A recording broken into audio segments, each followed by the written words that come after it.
All right, let's get started. Good morning. I'm Senate Majority Leader Paul Gazelka. We want to have a conversation with you today, and we want you to hear from some of the people that are out in the community that want you to hear their voice, want you to hear what's going on. What I would say is over the last few weeks, I've had the opportunity to talk to a number of people, health care providers on the front lines in New Jersey, parents with kids at home and trying to figure out what they're going to do about getting them educated and balance the job that they have to go to, senior citizens in assisted living facilities and the managers that care for them, job providers, pastors, just all kinds of different people across the state. And what I would say is that if you go up to Halleck, Minnesota, they're saying open up everything. We need to get going. But if you talk to somebody and say Woodbury, it's like, what are you doing? Don't go too fast. And so we're trying to find that balance about what we're doing and how we're doing it.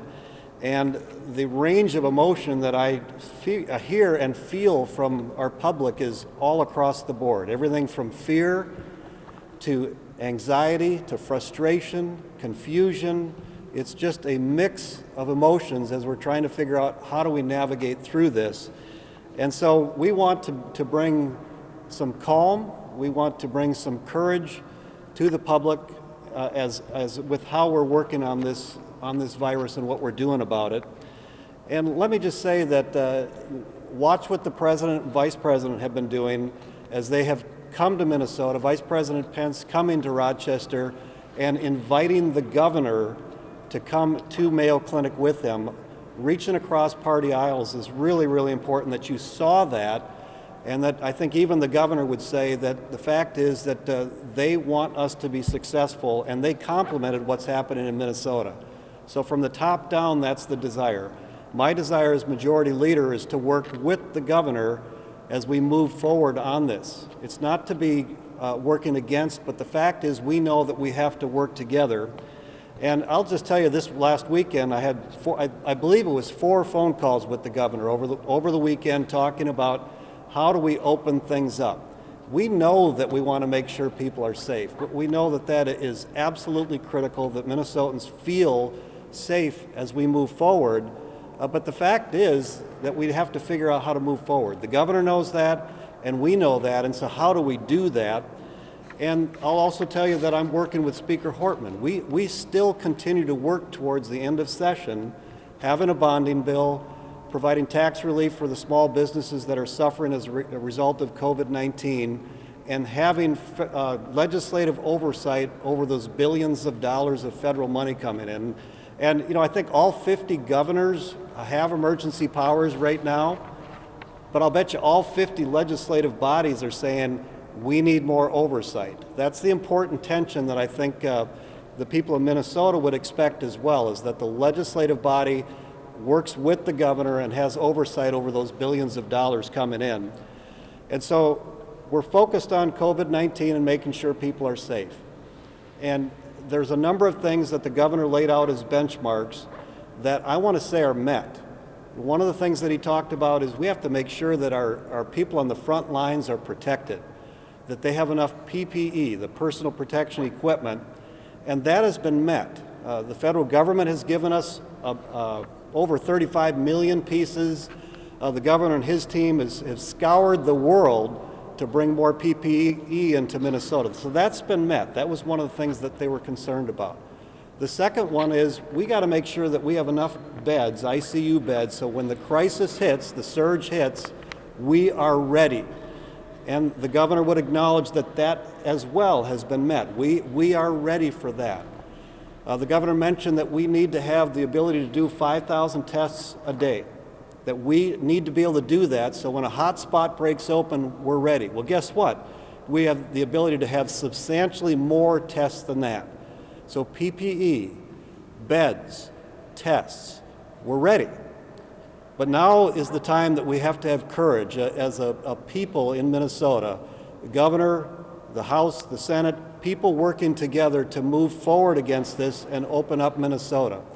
We have to figure out how to do it in a way that's smart, that takes care of people, but that we are willing because we are ready. Certainly the virus, without a doubt, is something that we need to be very aware that it is a very dangerous virus, and we also have to know that if we don't protect our livelihood, the damage of that are also very serious. So today, I want to just say that I am working with the governor, and the House is working with the governor, and we're trying to work through this, and we will continue to do that. But we're going to ask the governor to open up quicker. Is the one thing that I've been talking about, is moving the dial quicker. And so we're going to give some examples of real life people in their situations and why they should open up now. And then in addition to that, I'm going to encourage the governor that we have a clearer plan farther out so that people know what's going to come next. I think the unknown is what people are concerned about. So if on May 18th there's going to be already a decision that the governor wants to make, let's tell people what that decision is so they can plan their lives. And you know, we're going to make some missteps along the way. The president's going to make some missteps, the governor is, and we are. And we can adjust to those. We can then move back. Or if we have a hot spot somewhere, the fact is we can treat that hot spot like Worthington different than we would treat other places that nothing is happening. And so that's one of the pieces of advice we want the governor to take, is don't be afraid to open up parts of the state. And if they're doing well, let's use that model for other places. And if something doesn't work well, let's adjust accordingly to that. So we're in this together. That, I think, is important for the public to know. The fact that the governor and I are communicating and working and have the common goal of keeping people safe and opening up the economy as fast as we possibly can. And one other announcement I want to make is something that the Senate is doing. We have formed an economic task force related to COVID-19 and how do we start back up our economy. We'll announce in detail later, but I've asked Mike Vekich to chair this task force, and we're going to have a number of folks throughout the business community and trades and the healthcare industry and governments, local governments, to be a part of this, to talk together about how we open up. And just so you know, in good faith, I called the governor about it and said, Governor, this is not meant to be adversarial. We want to work together with you, and I even talked to him about who I wanted to be as chair, because it needs to be us working together to accomplish this. And so we'll put out the details about that later, but we are going to be doing that as we move forward, because we know that this is going to be 12 months, 18 months, maybe longer as we work through this. And so we have to learn together how to work through it. So with that, I'm going to turn it over to Senator Pratt, and we're going to introduce you to a number of people from Minnesota that can talk about things that are impacted by COVID-19 and why we need to be open to opening these things up. Senator Pratt? Well, thank you, Senator Gazelka. My name is Eric Pratt. I represent Senate District 55, which is Scott County. And I just want to take a moment to agree with Senator Gazelka that I appreciate the efforts the governor and Commissioner Malcolm have done to bend the curve on the infection rate for COVID-19. We need to be ready for the inevitable surge for our hospital beds and equipment. But we've been under this executive order, stay-at-home order, for over a month. And while we've made a few tweaks to the strategy, progress has been too slow. Sorry. I talk to Commissioner Steve Grove on a regular basis, every couple of days, and we discussed the idea of moving from essential, which was in the governor's original stay-at-home order, to the concept of safe way back at the beginning of April. And that really started from a conversation or a meeting that we had with nurseries and landscapers who laid out a very detailed plan on how they could operate and still keep their customers and their employees safe from infection. The governor has really shouldered most of this responsibility by himself, and I can tell you that my colleagues and I standing here are ready, along with the people of Minnesota, are ready to fight this battle with the governor on both fronts. One thing the landscapers showed was that it is possible to fight the spread of the coronavirus infection and minimize the devastation to our Main Street businesses. So I met with small retailers in Prior Lake, and they feel the current rules are inequitable to them. they actually created the concept of a safe shopping zone where they would all follow very strict and consistent sanitary and social distancing protocols so that their customers knew they had their health and well-being at heart. Following that, our restaurants got together and they also worked on standards based on the CDC guidelines, current sanitary regulations, and quite honestly, their own expertise. And in the spirit of working together, we sent those ideas to the governor back on April 24th. Look, no one wants to slip backwards in the success that we've had fighting COVID-19. However, I agree with the folks standing behind me that we need a greater sense of urgency as we attack this virus and the impact on the Minnesota economy. We flattened the healthcare curve. Now it's time for us to flatten the effects on the economy at the same time. We need to flatten the economic curve. And so with that, I'd like to introduce Matt Winter, who's the owner of Plate Restaurant in Prior Lake. Hello, I'm Matthew Winter. I'm with Plate in Prior Lake. We're an independently owned restaurant on Main Street. We're one of several independently owned restaurants in Main Street.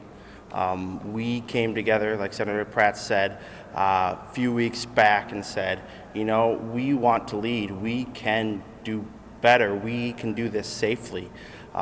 We've been working with the senator, with our mayor's backing, with the local retail shops. We created that safe zone, safe shopping zone. We have guidelines and protocols. Areas when we've talked where they've been identified as short, perhaps we've worked together to come up with solutions to make sure that we can do it safely. One area that kept getting brought up as an area of concern is, yes, you can do it inside your restaurants, but what about outside your restaurants and your shops? And so we came up with a plan, appointments, reservations, this social contract that we'd like people to sign that says, we'll participate. We will make sure we're doing it safely together, because no one wants this. Health is important, but health is more important than just, you know, life or death. There's mental health, and we believe restaurants can play a part in that. It's a place of gathering for celebrations, gathering for sad times, and the well-being of each other. And we would like a chance. We'd like to know there's urgency in this matter. Our restaurants, as we talk, doing somewhere between 20 to 40% of sales. We know that there was bills introduced to try to help us as far as introducing liquor sales, but that was beer and wine. It counts for about 1% of our to-go sales right now, and all it does is cause us to compete with our local liquor stores that we also know and support, and we don't want to do that. We would like to have an opportunity to do it safely and lead the way, as Minnesota has wanted to do from the beginning.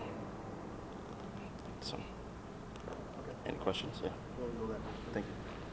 So you can see that restaurants and bars have a plan to open up safely, and the effect goes all the way through the economy. When we closed bars and restaurants, the ag community, who they sell their hogs to for bacon, as an example, that cut off that part of the chain, and what happened is hundreds of thousands of hogs were literally destroyed and buried because we cut the supply off. So it wasn't just the restaurants and the bars, it was the ag community and all the way through. And so, but they have a plan. I think that's the important part that people need to know.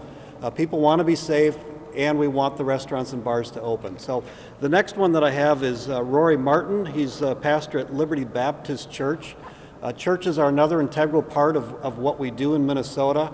His church is about 100 people, and we wanted the community to hear from pastors and hear what are they doing to keep people safe. Rory? Thank you, Senator Gazelka. My name is Rory Martin. I'm one of the pastors at Liberty Baptist Church in Eden Prairie.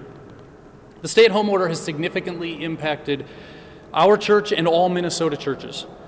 People commonly confuse the church with a gathering on Sundays or a building, but the church is much more. It's a people. a people who encourage each other with the hope of the resurrection of Jesus Christ. We do this not through live streams or virtual gatherings, although they may have some temporary benefit, but through weekly gatherings in which we hear hope from God's Word and speak that truth to each other. The church demands life touching life, but we now find ourselves in a conundrum. We desire to honor our God and our government and our governor, and we think we can do both. Our leadership drafted at our church a COVID-19 preparedness plan, which we believe mitigates the risk to our small congregation meeting. But we have no idea how to get a plan approved, to whom we should submit it, or if anyone needs to or will consider it. Many of our churches could meet again, following social distancing guidelines by holding multiple services, designating specific entrances and exit doors, using strategic seating arrangements, utilizing hand washing and sanitation stations, and limiting items being passed between people. Most churches have waited for the stay-at-home order to lapse, desiring to honor our governor and love the people of our communities. But we can't wait much longer. The church needs to gather. We are more the church when we gather than at any other time, because we worship our God together and we encourage each other and love and disciple each other. Our communities need this hope and the encouragement that it brings more than ever. Please, Governor Walz, we want to honor you and our God by providing, and you can help us by providing clear ways for plans to be approved and for us to meet. We'll continue to pray for you as we do for all of our leaders, and we thank you, and God bless you. I've had a couple of calls with a number of pastors all on a Zoom call, and was able to have that same group meet with Governor Walz independently of me. They have a lot of good ideas, and for many people, when they're hopeless, that's a group of people that actually can bring true hope for their communities. And you think about significant times in people's lives, whether it's a wedding or a funeral or gathering together in some form, if we take that away from people and remove those chapters from their lives, honoring somebody when they pass away, celebrating a wedding together, we've really missed an important part of what we do. And yes, there is some risk there, and so we have to figure out how do we do it safely, but I think we can do both. And so that was a group that I think it was important for people to hear from. Next, I have Ray Harrington. He's got a number of businesses. So Ray. Thank you. Ray Harrington. I'm from St. Cloud, Minnesota. I'm a partner owner in 2 restaurants in St. Cloud, one in Moorhead, and I have a historic theater in St. Cloud also that we recently purchased and remodeled, that now sits quiet and cold with a lot of unemployed musicians in town scratching their heads. We set out on this journey together over a month ago with the governor to flatten the curve. We've accomplished that, and I think it's time we move on. There's a lot of things we can do and are already doing in the restaurant business, because we are still doing to-go food. We are practicing already those procedures and sanitary systems that are already in place, because we already are operating. But that operation right now is about 10 to 15% of our business, which really doesn't even keep the lights on. But the one thing it does is keep our good employees on the clock, but as a business model, it doesn't work very well. As far as moving forward, our customers are going to tell us what they expect and what they need besides the steps we're already taking. There's a pretty good chance that if we're doing something wrong, we're going to hear about it, not just from the government, but from our customers too. So there's a self-checking mechanism already in place. And more than likely, we can do a better job than the big box stores that were driving by with full parking lots to my empty parking lot. I'm sure we can do a better job in a much more controlled environment than the box stores are. So the last person we're going to have to talk is Andrew Hulse for the salons and barber shops.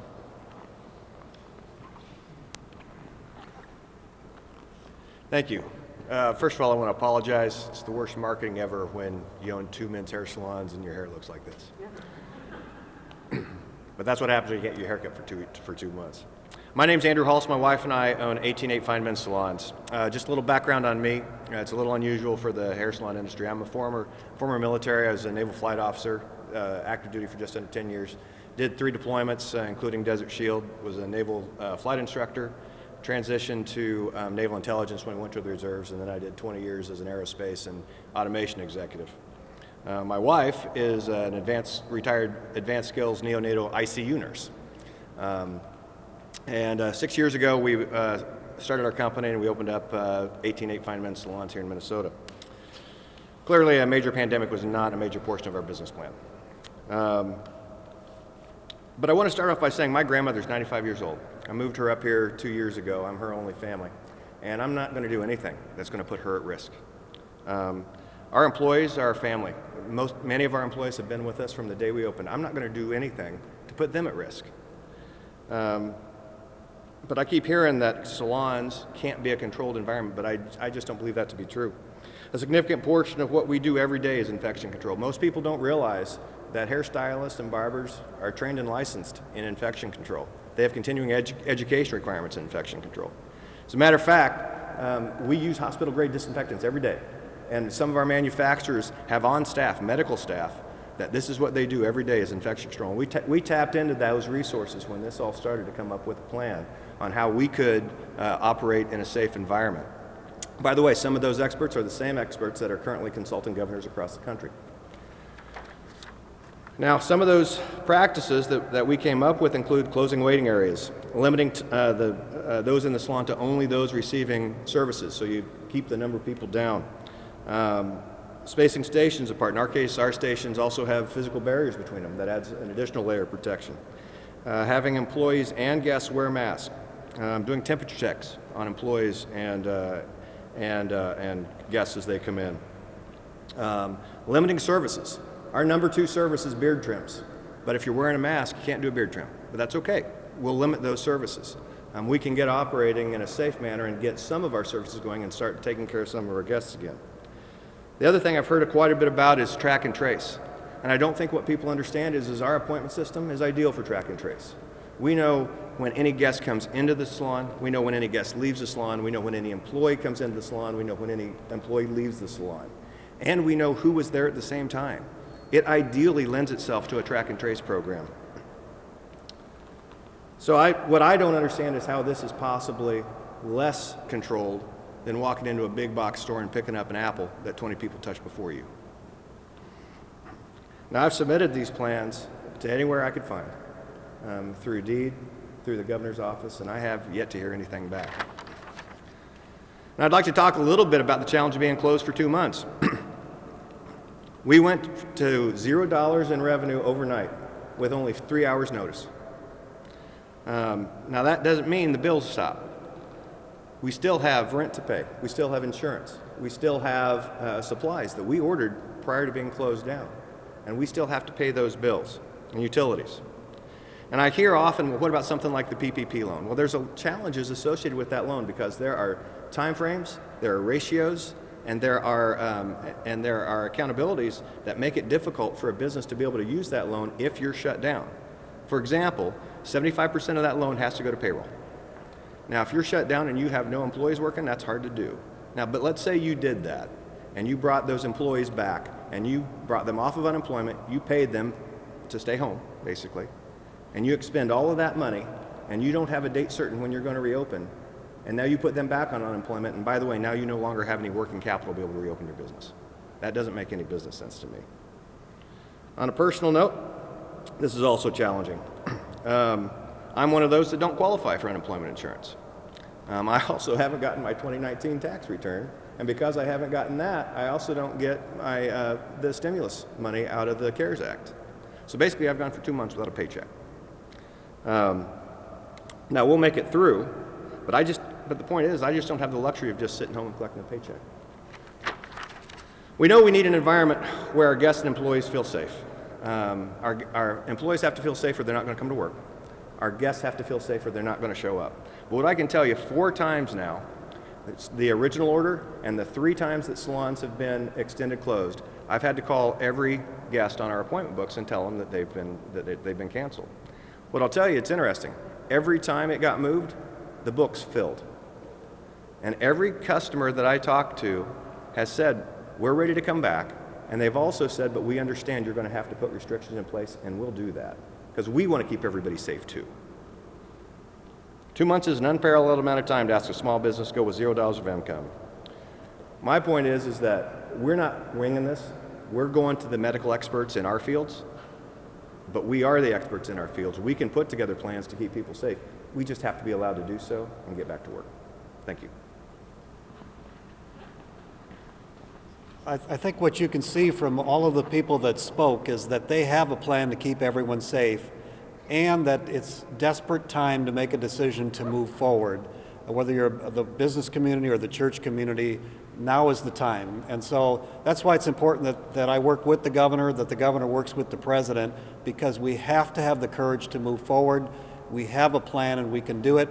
I think we shouldn't be afraid to open up different parts of the state if that's part of what we need to do.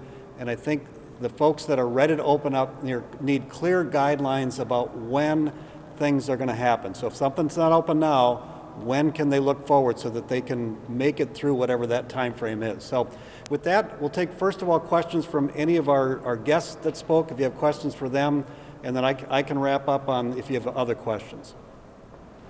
I have one here. I appreciate Mr. Walz's specific plans in place that you're ready to go with. If we can hear from, if we can hear from Mr. Winter regarding, I know you said a contract that customers may sign. Yeah. That's the only specific plan I heard. With bars and restaurants, it's a big one people are talking about. What plans in place do you have for people who walk inside an establishment? Yeah, so we have a set of protocols that we've all agreed to.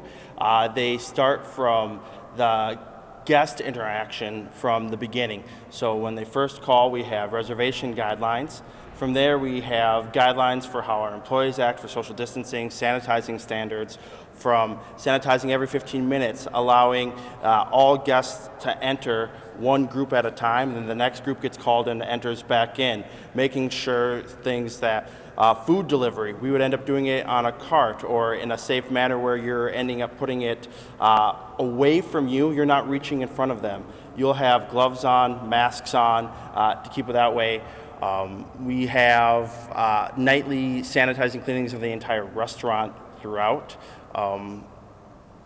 Those type of protocols in place that we already did prior to this. So prior to this, before we shut down, people already knew about the coronavirus and were scared. We had 3 people on going around and having sanitizing spray bottles and cleaning surfaces, cleaning everything in between.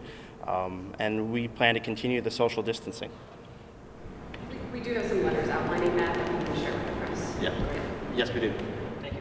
And another question for a couple of the business owners, perhaps. In Georgia, there's been some concern about, reopening, and some businesses have stayed closed. They've been seeing a huge number of people go in. I'm curious about how many of your customers have said they would like to go in, and are you worried that, even if you do reopen, there would be relatively few people who would use your service?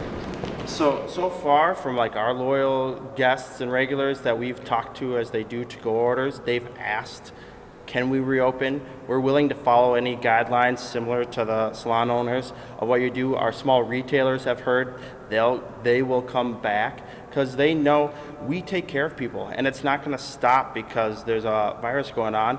We are going to do what is necessary to keep people safe. So we're going to along those lines. As far as No, please go ahead. I have a colleague Would you mind stepping up to the microphone? Thank you. I have a colleague that has a similar setup to ours in Atlanta. They opened up with the governor's orders. He had only 2 empty appointment slots this weekend. I just want to read a quick text I got from one of our local folks. And I think it goes to show that it's not just about opening up, but there's a real urgency and desperation to do so. And it says, Michael Ostergaard, who is advising the governor, said the situation will last 2 more years. Why would the governor allow restaurants to be open this year? Well, Prior Lake will definitely lose over half their restaurants this summer and maybe more. More fallout for nonprofits, no events and no charitable gambling in 2020. No Music Fest, the Rotary's main income. No Lakefront Days, the Chamber's major source of annual income. No income for Optimists, no income for Lions, no income for the Lake Association, no income for Prior Lake youth programs. Prior Lake will never be the same again. I'm going to skip over part of it. The state is planning for this to last 2 more years, meaning restaurants probably won't be able to open until June of 2022. The VFW can't donate any more money for Meals for Heroes. Bad for everyone, more economic disaster than anyone could imagine. This isn't just about opening up. This is, we've bent the curve on the healthcare crisis. We need to work on bending the curve on the economic crisis. We need to save the lives of these Main Street businesses because they're just not in it for themselves. They are so vital to the health of our communities. I don't know who best to address this, but Mr. Hall, you mentioned track and trace. So I'm just wondering, a customer comes in and all of the protocols are followed, and 2 days later, it turns out the person tests positive for COVID. So does that mean that everybody that person came into contact with then needs to self-quarantine? Because that could take another 2 weeks then for your business if everyone who came into contact with that person who came in your business ends up sick. Or how does that work? Because people will likely still be coming down with this in the future.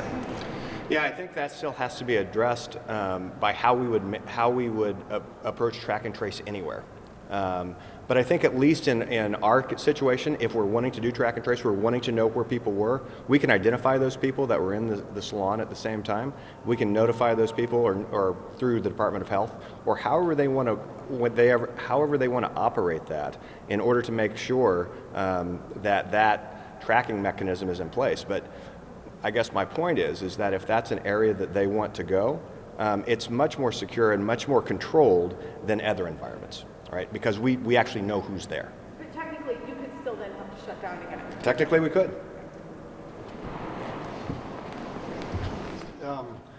I think it's important that we remind people that we're not stopping the virus, we're managing the virus. That was the whole thing about making sure that we have PPE for the surge, making sure that we have beds for the surge, making sure that we have testing, was that we could manage the virus. And so when it breaks out in Worthington, that we can go there and do a lot of tests, who is healthy and can keep going, who has the virus and we don't know about, and we separate.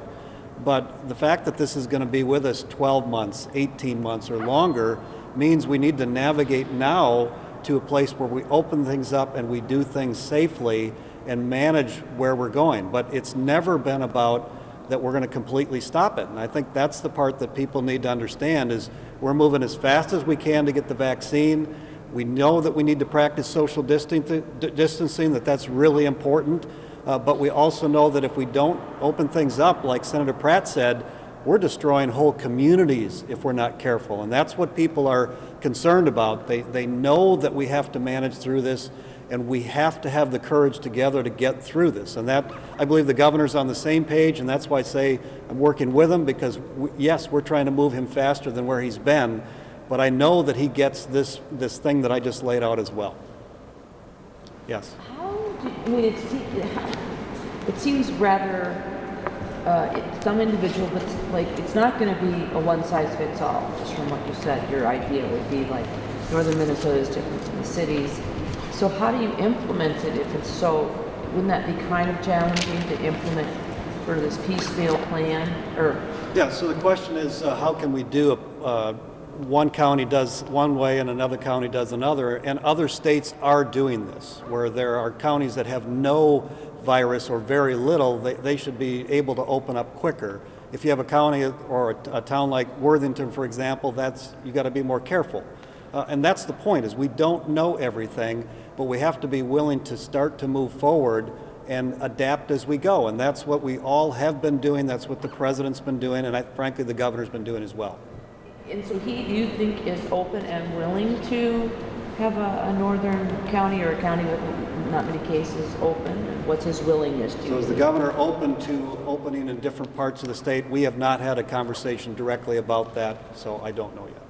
You did mention you had phone calls with him over the weekend. Yes. I see a big push today is to get this rolling. So in those 4 conversations, zero talked about partial openings. So the question was, I had conversations with the governor over the weekend and over a number of things. One of the things that they're going to announce that we were going to talk about here is that surgical centers are going to be open. That's going to be in the next day or 2. And that's good because we've been talking about that and the governor's been listening and that's going to happen. And so that's the kind of conversations that we have. How do we get to the place we know that we need to go? The speed is what you see different around the country. You have some states that have moved much farther than Minnesota, other states farther behind, but we recognize the cost to our communities if we're moving too slow. I mean, there's a risk both ways, and that's why I say it's going to be where we take a step, and there may be a step that isn't quite right, and we adapt to it. And that's what we're trying to do today. I'm sorry to try and get my question answered. Yeah. Essentially, we haven't heard from the governor since Thursday. In that time, is he still not willing to budge on, as he says, cranking the dial? No, well, like I just said, the governor is going to make an announcement on surgical centers. That's a Specifically about the businesses that are behind us right now. Businesses what? That are behind you right now, your business owners that are behind you. Yeah, I don't know specifically, and that's why I did, one of the conversations with the governor was that we were going to have this press conference and actually talk about some of the key areas that we think it's time to move forward. Churches and salons and barber shops, some of these restaurants and bars. How do we make the move on these when we don't, it's just not perfect, but we have to be willing to do it. We now see other states are doing it. We can learn from others, and other states are learning from us too. Do you think he's willing? Like I said, do you think he's going to be a willing partner in this? I think the governor is willing to explore these things that I've mentioned earlier than what somebody mentioned months down the road. I think it will be earlier than that. I think he gets the gravity of where we're at as well. It's managing through all of the different emotions and all the different consequences of the decisions we make. And that's why I'm talking about courage is important for all of us at this point. On a related topic, you said you want bonding as well as reopening businesses, but would you join House Republicans in ending the governor's emergency powers a condition of passing a bonding bill? The question is, will I join the House Republicans in making bonding or ending the governor's emergency powers to do a bonding bill? The Senate Republicans are focused on doing a bonding bill, doing tax relief for small business owners, which we think is urgent right now, and focusing on making sure that the legislative body has oversight over the billions of dollars coming into the state of Minnesota. That's happening in every state. As I think I mentioned, all 50 governors presently have emergency powers. 26 of them are Republican, 24 are Democrat. I'll bet you every single one of them wants to have more oversight.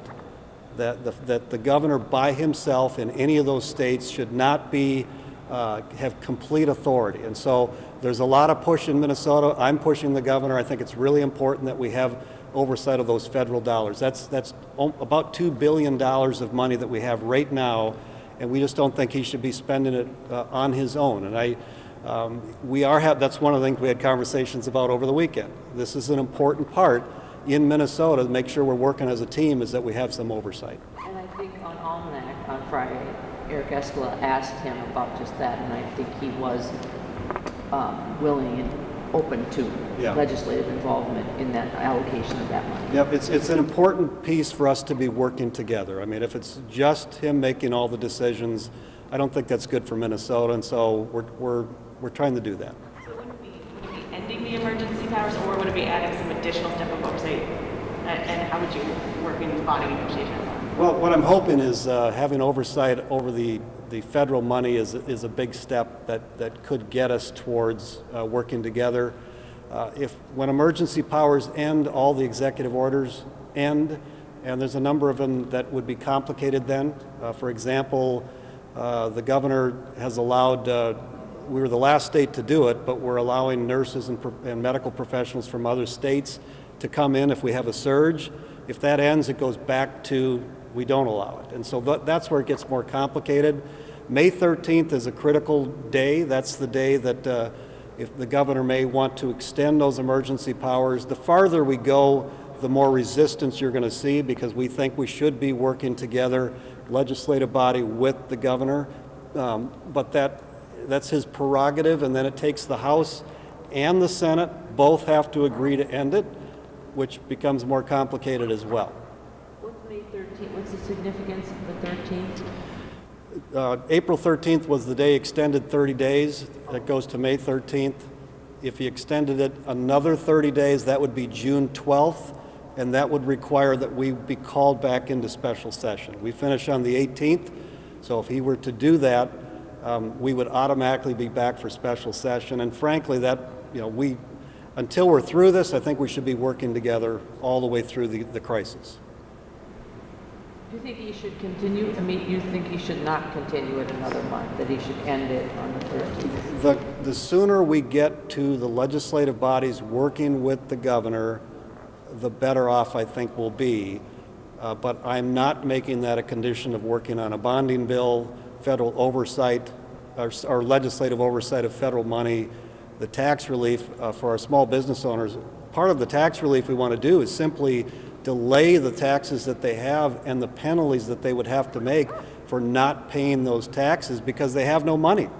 If they've been shut down for 30 or 60 days and they have no money coming in, why should we expect them to pay their taxes? And if they can't pay their taxes, why should we give them a penalty when government is what shut them down? And so those are important things that I feel like we need to keep working right to the end, and I don't want it to be sidetracked. One more question for you, just on the school hourly workers, just because the House Democrats are taking it up in a few minutes. What's your thought on the bill? The question was on school hourly workers. I know that there are continual conversations about that. I'm not moving on that one at this point. There's a number of issues like that. Broadband to take care of hotspots that schools have as a result of having to do all this distance learning. That's another one that's in that category. PCAs, having additional resources that can come from the federal government, that's in that category. Rent reimbursement to landlords is in that category. So there's like 5 or 6 issues that we're not fully through that are all still in conversation as we move to the end. All right. Well, thank you all for coming, and thank you guys for coming. Thank you.